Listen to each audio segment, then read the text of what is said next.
talks about marketing to people, sneakers, soda, smartphones, but what about the companies selling to other companies? That, my friends, is where the real power and the real money is. Hey everyone, welcome to Business Marketing World, or as we call it, B2B. This is one of the most topics that sounds simple, but the deeper you go, the more strategic and profitable it gets. So what exactly is B2B marketing? Well, let's break it down. B2B marketing is the practice of businesses marketing their products or services to other businesses. That's different from B2C, business to consumer, where you're selling directly to individuals. Think about Nike trying to sell you a pair of Jordans. That's B2C. But when Intel sells processors to Dell, well, that's B2B. When Boeing sells airplanes to Delta Airlines, well, that's also B2B. Now, here's the crazy part. B2B is way bigger than most people realize. We're talking about fewer customers, but way higher dollar values. A single B2B transaction could be worth millions. Think enterprise software, aircraft engines, bulk construction materials, or industrial robotics. These are not items you just toss into your Amazon cart. Why is B2B so different? Well, let's compare a B2C company or a purchase with a B2B one. Imagine you're buying a toothbrush. You walk into CVS, look at the colors, maybe grab one that's on sale, and you're done. Now imagine you're the head of procurement at a hospital. You're buying 10,000 toothbrushes for patients. Suddenly, it's not about color or price anymore.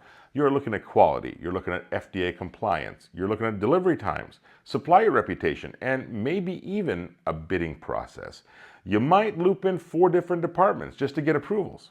You see the difference? In B2B purchases, they're planned, not impulsive. Decisions take longer and involve many more people.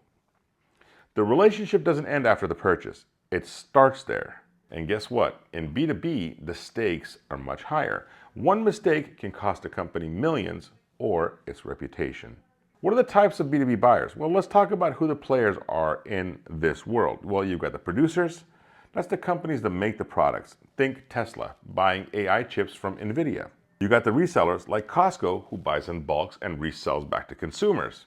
You got governments, huge buyers of military infrastructure. You got technology, you name it. You got institutions like the school, a hospital, a nonprofit. Each group buys for different reasons, but all of them follow one big idea. They buy to solve problems, not to feel good. In B2C, we market to emotions. In B2B, we market to needs, ROI, efficiency, and strategy. The key characteristics of B2B marketing, well, let's highlight a few core differences. You've got fewer customers with bigger accounts. B2C, you might have 10 million potential customers, but in B2B, you maybe have 100, maybe 10. But if you land just one, well, that could be your whole quarter. You got longer sales cycles. People don't impulse buy $250,000 software. There are demos, trials, stakeholder meetings, budget reviews. It takes time, but the payoff, well, it's big. Personal relationships matter in B2B. Your brand isn't just your logo. It's the rep who answers the phone. It's the person who fixes issues fast. In this space, trust equals revenue. Customization is king here as well. You're not selling a one-size-fits-all hoodie. You're tailoring a solution. Maybe it's software that integrates with legacy systems or machinery adapted for certain workflows. Let me give you some examples of B2B done right. Let's make this real. Salesforce markets CRM software to businesses. Their pitch isn't make your life easier, it's track leads, close deals, grow revenue. They focus hard on business metrics. Slack didn't become huge by running commercials during the Super Bowl. They did it by embedding into team workflows and spreading from one department to another. B2B virality. HubSpot creates entire content libraries to educate businesses and marketing strategy. Why? Because B2B is about building long-term trust. And here's why this matters to you. Even if you think you'll work in consumer marketing, say you work for Adidas, understanding B2B is still critical. Why? Because Adidas buys raw materials. They negotiate with logistic companies. They need SaaS platforms or SaaS platforms. So B2B, well, it's everywhere. And if you want a career in marketing, product or business strategy, this is a space where real strategic thinking happens. Okay, let's wrap this up. Here's what I want you to walk away with. B is about building long-term value, not quick wins.